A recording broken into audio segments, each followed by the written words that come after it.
Hi everyone, I'm Jerry Ford and welcome to my studio.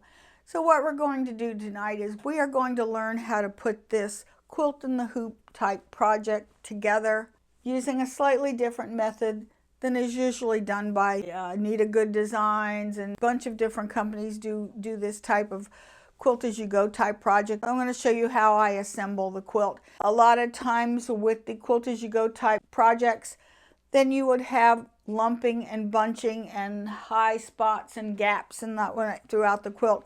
This way I've got one layer of batting through the whole thing, and you cannot feel where one block starts and another one stops. So let's get started. One of my students, Tiesha, made these beautiful blocks for me. She got the design from Pat's Embroidery Studio off of Etsy, and she gave me the blocks as a gift. She didn't finish it, and that's okay. She did have trouble with one block, that it's a quilt as you go type process, and the problem is that this fell off of the hoop before she could put the background fill on there, and no matter what we did, we could not get this thing to line up for nothing. So what I did is, since I have to do this by regular machine quilting, the stippling, but I took out all of the stippling from all of the blocks. For me, I can't stipple exactly like it was done automated, so therefore I have my own style to it. What I'm planning to do is that I'm going to put the sashing in between with this on either side. My major complaint as quilt as you go in the hoop is that you can usually feel the gaps and the lumps between the blocks, and I'm not a big fan of that. So I want to put some batting inside of the sashing.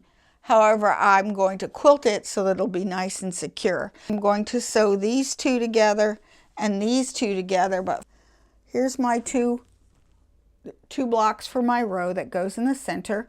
I'm going to want red on each side with the black in the middle of this sashing piece. So I want these all to be framed in red.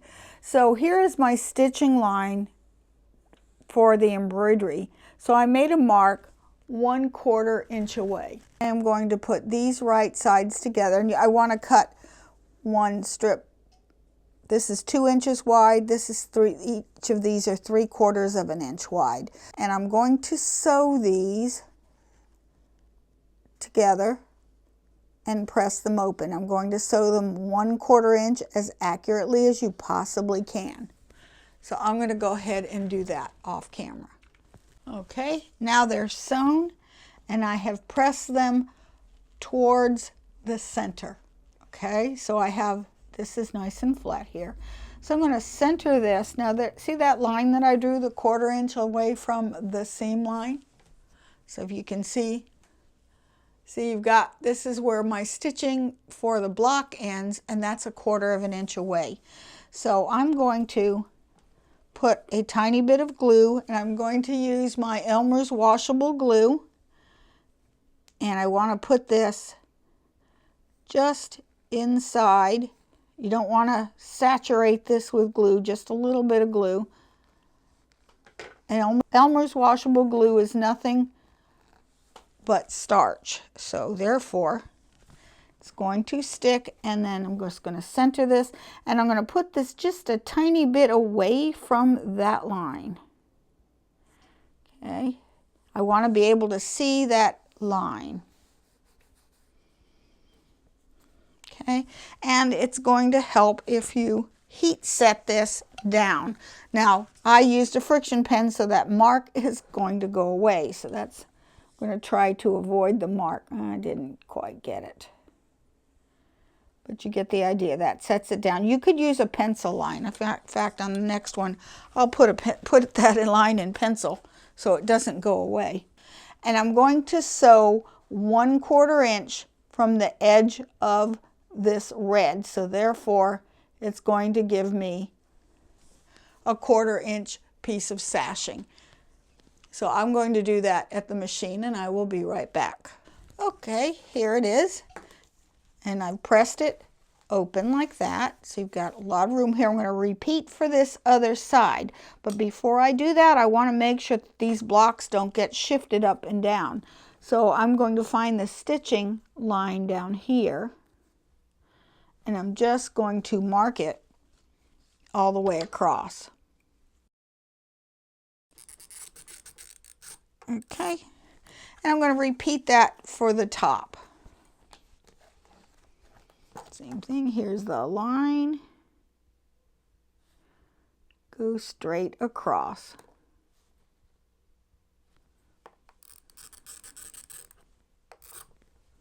Okay. And now we repeat for this side. So I'll put this down like this. Now, if you like, you can extend this line so that you know that they meet. So there's that top and bottom line. Okay, I'm going to repeat for the same thing. I'm going to go ahead and put my glue right here along the inside.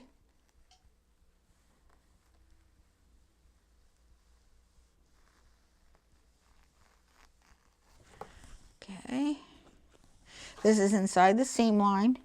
I'm going to place this here now. You know what? I need to see these marks on the other side, so there. Transfer this mark to this other side. There, okay. So I can see the marks faintly, but I can see them.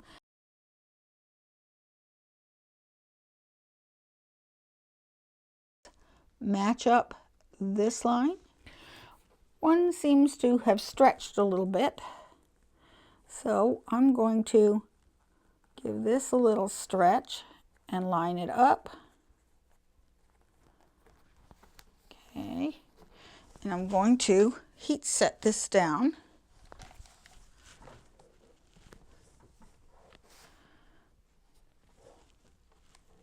There, just eased it in a little bit. It's okay if it eases. All right, now that's heat set down, and I'm going to sew a 1/4 inch in on the red. Now I'm going to press these towards the inside. And you shouldn't see any of the sewn lines. I have batting till here. This is the sashing, there's no batting in there. So if I were to quilt that, I would really feel the difference. So I want to insert a piece of batting, so I'm going to measure between here and here, and that is exactly 2 inches. And I want to cut a piece of batting approximately, maybe just a hair bit bigger, but not much. The same, 2 inches wide by, that, so that it goes from line to line. I want that to exactly fit in. So I'm going to turn this over. I'm going to pull back one end so that I can see where I stitched. I'm going to take Elmer's washable school glue. The purple stuff's fine. I'm going to give it a nice glob of glue along the edge so it'll stay. And I'm going to place this right up against this line here. Put it right in there exactly so that and it'll stick to it, so that's good. Turn it over. Then I'm going to take my iron and heat set this down. Now that's not going to move on me. Turn this over and do this on this side too. Okay, I'm going to peel back this edge until I see that sashing piece. Put in the glue stick. Right in there, you don't have to be too careful. This is glue basting it down. I'm going to open that and press it right up to that line. If it's a little tiny bit too big, it's okay. It's going to ease in just fine. Okay. And now, again, I'm going to turn it over. Or I could actually sew it on that side too. And heat set this down. Now that batting is sort of glued in place. It's not going to come off. Okay, now I'm going to repeat the same process I did going this way, but for the 2 lines in between. So I'm going to start with this one, repeat exactly the same, but instead of making my pieces this long, I'm going to make them the whole length. First I'll draw where the stitching is. If it's not exactly even, well, make it even.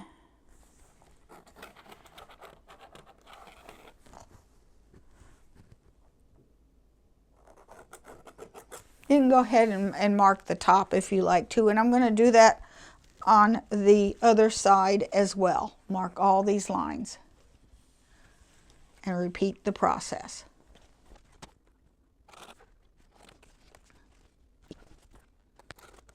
And I do want to make sure that these are the same width. Okay.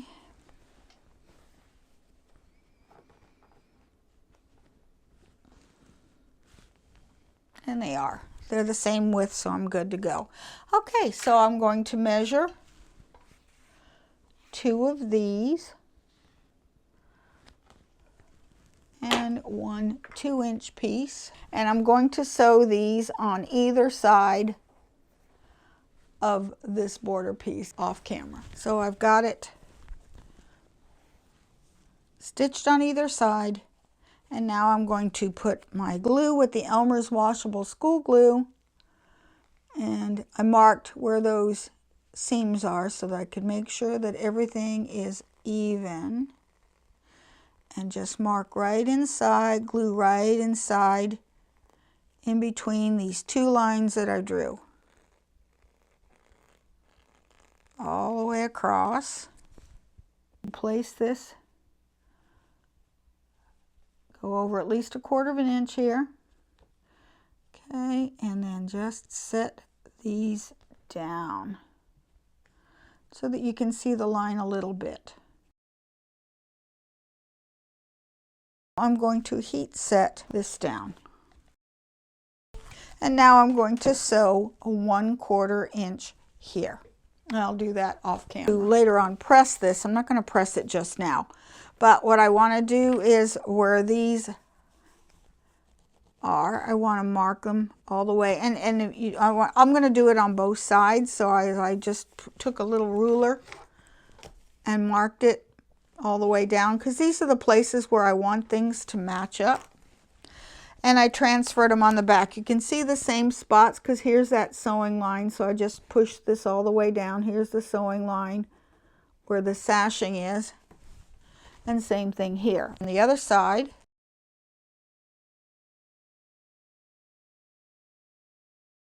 eyeball it. And you know what? Matches up pretty good. I'm going to put in my glue in between the 2 lines.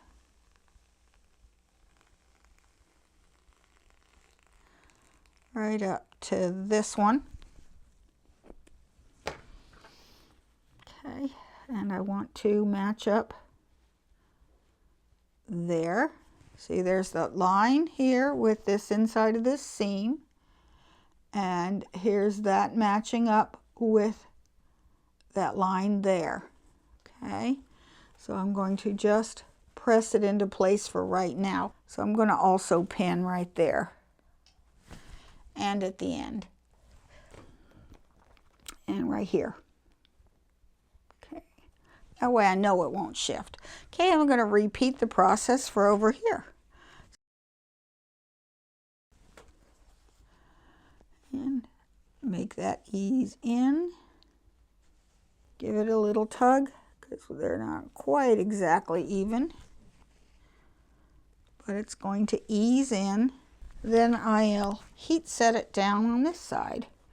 This time I might have to give one side or the other a little tug because of the fact they may not be completely even. Okay, and everything is heat set. That's heat set too. Okay, now I'm going to sew 1/4 inch right along this edge, just like the sides. Okay, this looks good. And I'm just going to give it a press, open like that. Then I'm going to do the same thing here. I'm going to pull these back, cut a piece of batting, 2 inches this times this length, and then use the glue stick just like I did before.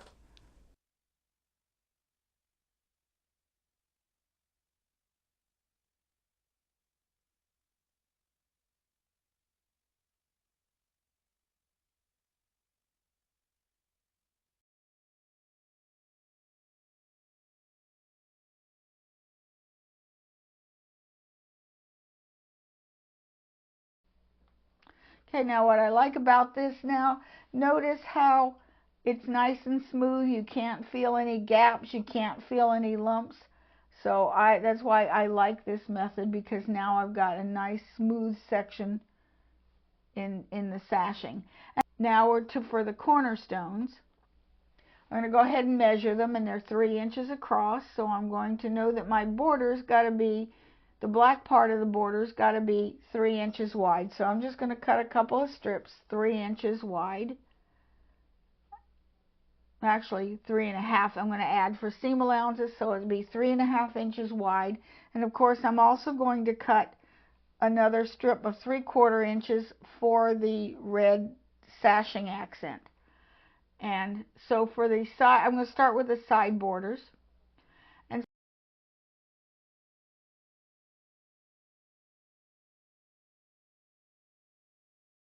I'm going to sew the red sashing strip, the little accent strip, to one side of the outside border. And this is going to be the same for both borders. And I'm going to sew that with a 1/4 inch seam.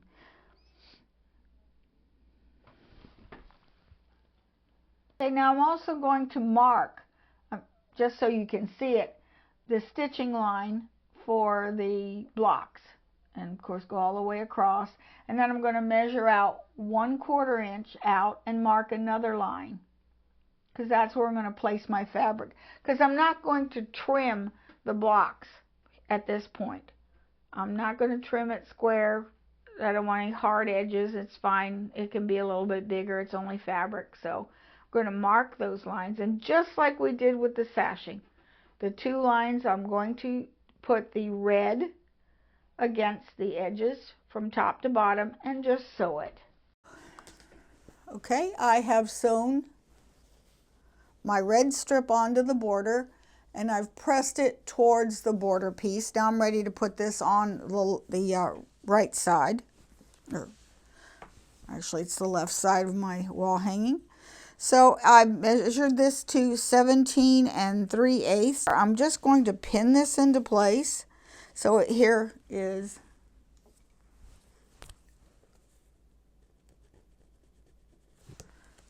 see, there's a sewing line at the bottom. I'm going to put this 1/4 inch beyond that, and I'm just going to pin that into place. Remember, I want to see that line. This time it's not necessary to glue this down like we did before. It will work. Okay, and then I'm going to do the same thing on the top side.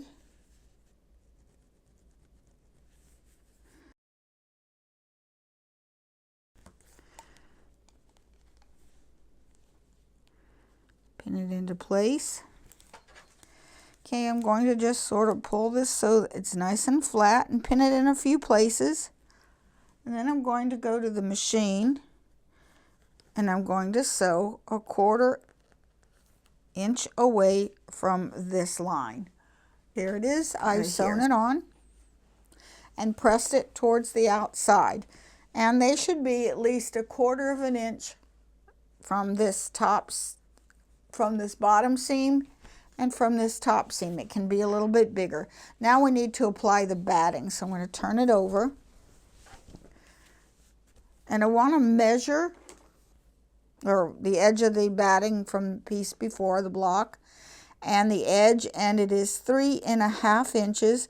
So I need to add extra for that last red on the edge. So I'm going to cut this 4 inches times whatever this is wide, 17 3/8, and we're going to do just like we did before. I'm going to lift up this seam.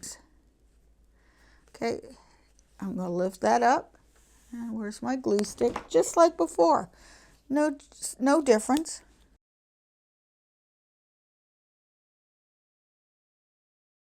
Just butt this up right along the stitches and along the top so that it butts up right next to the batting on the blocks itself.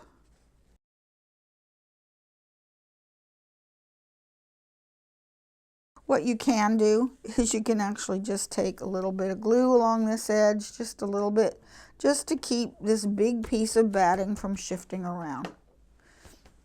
Okay, and I will turn it over and heat set it down.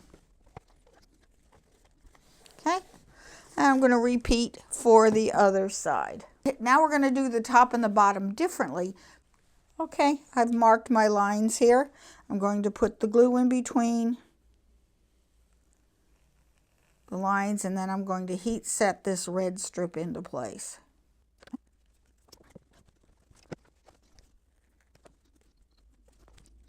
Next, I'm going to sew 1/4 inch along this line. After it's done, I'm going to flip this out and press that way. Okay, so I'm going to do that off camera, and I will be right back. Okay, I've sewn that and pressed that towards the outside. So what we're going to do is we'll have a cornerstone here and this border in the middle. So our tricky thing is to get this border exactly right. I'm going to measure. So here's my mark, and then add 1/2 inch to it. So I have 2 borders here. I'm just going to cut them at the same time. I'm going to sew strips to these ends and then cut them even. And I'm going to sew those like that and press them to the outside. So I'm going to go ahead and sew a strip to either end of these, and I'll repeat for the top and the bottom. Okay, I have sewn these on the ends. I'm going to double check it to make sure everything matches up just right. So I'm just going to lay these here, and they do. Their red stripe is matching here, and it's matching here. So now I can go ahead and sew my cornerstones on. Since this is going to attach like this, okay, I marked the bottom, which is the top in this shot, because I have the whole thing upside down, and the side that it's going to attach.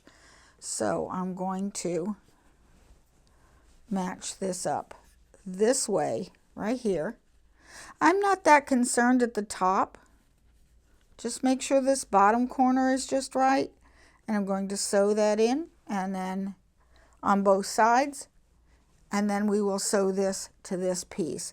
The reason I'm not concerned is the top and the sides. This is going to be the side where we're putting in the binding, so it doesn't have to absolutely perfectly match, because we're going to bind over top of it. Instead of putting another tiny strip on the outside, I'll just make, you know, 1/4 inch binding all the way around, which is normally smaller.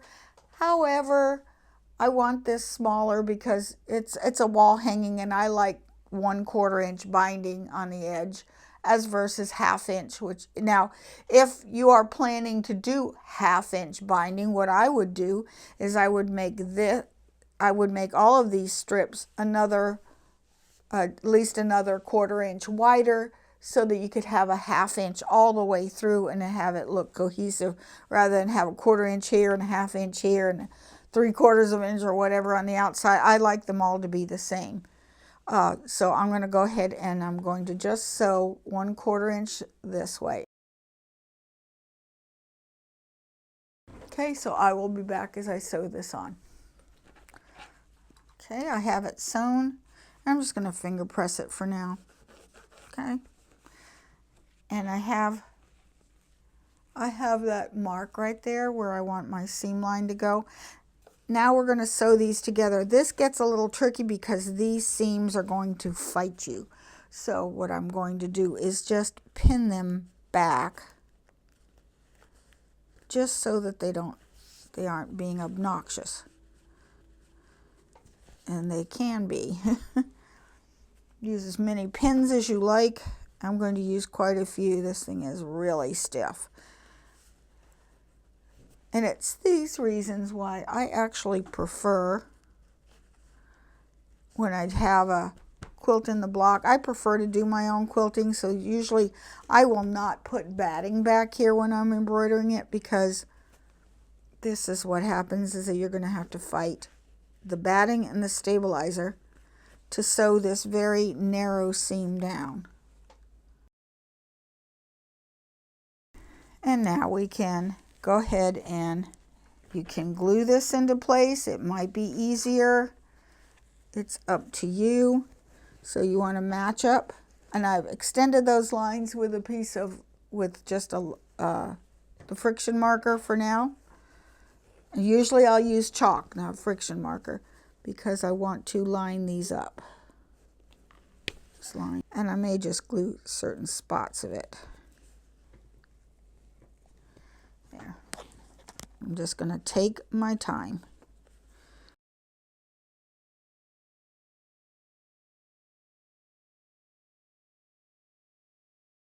I know this has got to be a 1/4 of an inch seam. Only thing I was worried about was lining it up with the cornerstones. And I'm going to go ahead and sew this a 1/4 of an inch. I'll do that off camera. Okay, here it is. It's sewn on. So I've released all the pins, and now I'm going to press this towards the outside like I did on the sides. I find that if you need a little steam, I don't want to put steam in my iron because it's always too much. So I have a little mister that I got, and I think I got it at a grocery store. But it puts a fine mist down. It's not enough fabric, enough to stretch everything, but it's enough to help everything lie nice and flat. I'm going to go ahead and repeat this for the bottom of the wall hanging. We need to put a piece of batting into this top section here. So I've cut it 4 inches wide by just a tad wider than this, because I will turn this over now. Okay, I'm going to take the glue stick. This is going to be a little trickier. So I'm going to take the glue stick here.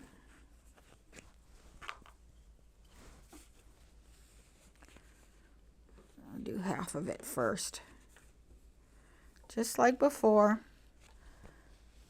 But I can't get all the way over here, so I'm going to come up this edge.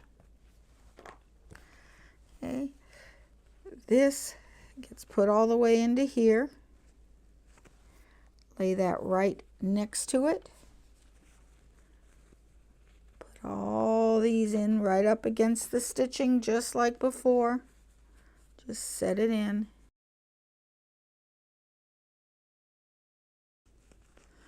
And now over here I can see that I need to trim that off. I don't need that. That's going to add too much bulk.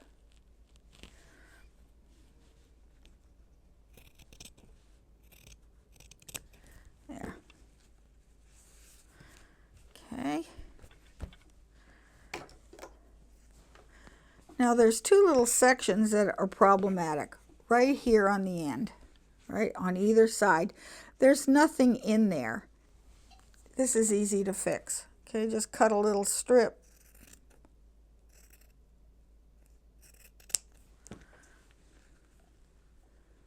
And just stuff it in there. And I'm not even going to glue it because it really is in there really tight.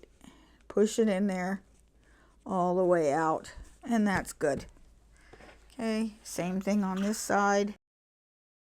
Now once I heat set it down, it's good to go. It's now ready for quilting.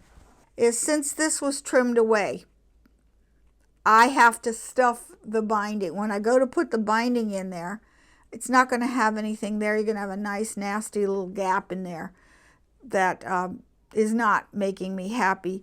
Since these were done and trimmed already when I received the blocks, if I were doing the blocks, I would not trim the batting from the outside 2 edges, and that way your batting would be already there. But since they were already trimmed, I have to stuff them again. Put the backing on. You have a couple choices for the backing. If this is a wall hanging, and so this is not really going to bother me that it's got this, that might you be able to feel it on the back. So it's a wall hanging, so I don't care. If I did care and I wanted this to be nice and smooth on the back, completely smooth, what I would do is take a piece of flannel, pre-wash the flannel always, because flannel is horrible about shrinking. I think it just shrinks with air sometimes. So wash it and dry it, shrink it as much as it can, and then put a layer of flannel behind it. Or if not, I'm just going to put my backing behind it and start quilting it. So I'm going to go ahead and prepare the backing, this quilt for the backing. just as I normally would. If this were a quilt, if this were a large quilt, I would probably put a second layer of batting all the way on the back so that it would be fluffier, because the stabilizer makes these blocks kind of crisp, but they don't really, if it's not a wonderful feel for a cuddly blanket or a baby blanket, then I would go ahead and put in a second layer of batting behind it and before I did the quilting. So I will be back. I'm going to prepare my backing and put it on and pin it into place, and we'll come back when it's time to stitch. Okay, I have my quilt sandwich together here. And I just use a little bit of 505 spray to put it together, and just a few pins to hold the ends. And so the first thing I'm going to do is I'm going to stitch in the ditch, which means I'm going to stabilize the batting and stabilize the quilt down before I do any free motion. When you're doing a small piece like this, it really doesn't matter where you start, but I'm going to start in the middle. So anywhere, I'm going to start mostly by color because I really hate to thread machines. So everywhere I'm going to stabilize all these seams, and I'm starting with the red. So when I have my walking foot on, so although with this one it's so stable you could use a regular foot, it probably wouldn't matter, but I like to use a walking foot. There's lots of videos on how you put your walking foot on, but it goes on the ankle, and then there's a bar that goes across and hooks onto the needle bar, which is where your needle screws into. And you want to stitch on what I call the low side. And by that I mean, like, whenever you have a seam, especially since they're pressed to one side, like for instance this seam right here. The white is on a single layer of fabric. I'm talking about just the top. This one here where the red is, the low side is what is got just the one layer of red and maybe white underneath, but it's also got 2 layers of black on the top. So you can see where it rises up a little bit. So ideally you want to stitch right where the seam intersects, but you want to sit more on the low side, because if you do an error and you stitch one little stitch off, when you're on the low side, you probably won't see it. Put one little tiny stitch into the top one, it glows like a neon light. So I'm going to start by, I guess I'll start. Okay, I'm going to start here, and I'm going to do a start and a stop. So you're going to start and stop just like you do all the time by locking your threads in. I'm going to drop my needle. Here's a low side here. This is low, but it's not red. So I'm going to start literally right here. So I'm going to put my needle into the intersection. Straighten this out, put my foot down and draw that thread, the bobbin thread, up to the top. I'm using white super thin thread in the bobbin. Usually I try to match everything. I'm going to set my stitch length at 0 because I don't want it to move, and I'm going to take a couple of stitches to lock it in. Then I'm going to move my stitch length to about 2.5 to 3, and I'm just going to stitch until I get to the next corner. This is a small quilt. It makes it easier to do all this pivoting. A lot of times it's too much, and I will go ahead and do it on a long arm, and that way I get with my rulers and I can stitch in any direction. Okay, and I'm just stitching along the line. Take your time. It is easy to do stitch in the ditch. It is difficult to do it well.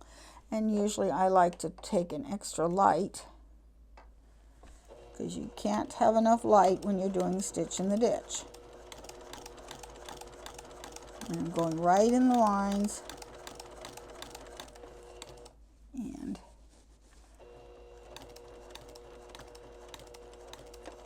this takes a little tiny corner.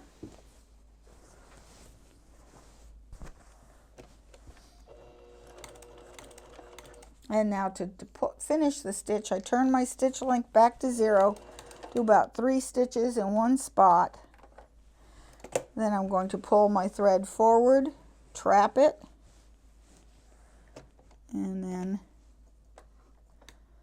come down I could pull this long to bury the thread tails. If this were an heirloom quilt or a show quilt, I would do so, but I'm not going to now. Okay, we're good. Okay, and so now I'm going to pick the next spot.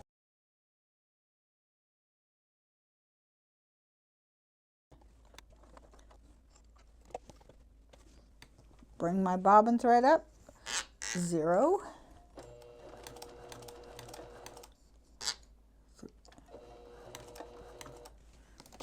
Okay, turn. I'll have exactly in the right spot. There we go. And you're going to hold your hands and just pull the seams gently apart and stitch right in that ditch.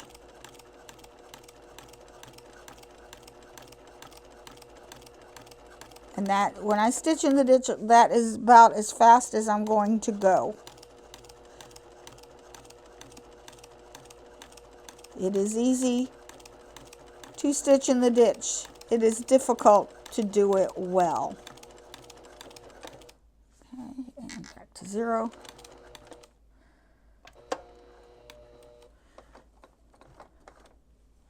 Since this is a small quilt, I could just clip. So I'm going to work on this because this I want to take my time. I'll do the red first, then I'll do the black, then I'll come in here with the white, maybe some yellow to get these in so they're stitched in the ditch. And what this does is it's going to stabilize the quilt and also seal in this batting that we put in. Okay, I have finished stitching in the ditch and I've switched to the free motion foot because now everything is well stabilized. The batting is well secured. It's not going to pull apart now. And actually, you could just leave it, especially if you're using a batting that doesn't need to be closely stitched. Now, if I hadn't taken out the stippling and I had left all of the quilting in there, that would be fine too. Stitching in the ditch is all you really need to do. You would actually be fine to just go ahead and just do the stitching in the ditch as you put your quilt sandwich together and then ready to bind it. You could just go ahead and bind it now. I'm going to do some ruler work in this section here and maybe in the sashing. I'm thinking I might do some ruler work in here and just do straight lines across. I think I'm going to put ribbon candy, which is a ruler that I have, to do these areas. I'm going to do echo quilting on these corners, and I think I might do a different free motion design in each of the blocks. So instead of doing them all the same. Okay, here it is all finished. So I have used 2-inch binding to make a 1/4 inch bind on the end of the quilt. So it's been bound, it's been sewed. I even put a hanging sleeve on the top edge of it so that I can hang it up on the wall. And it's ready to be put up. This method of putting the blocks together is the same whether you quilt it yourself or it is pre-quilted on the embroidery machine for you. If you like this project, don't forget to share, like, subscribe, and hit the notification bell so I can let you know when I upload a new video. So thank you so much for watching. If you have any questions, send me an email at waltzquilt@yahoo.com, and I will see you next time. Have a great day.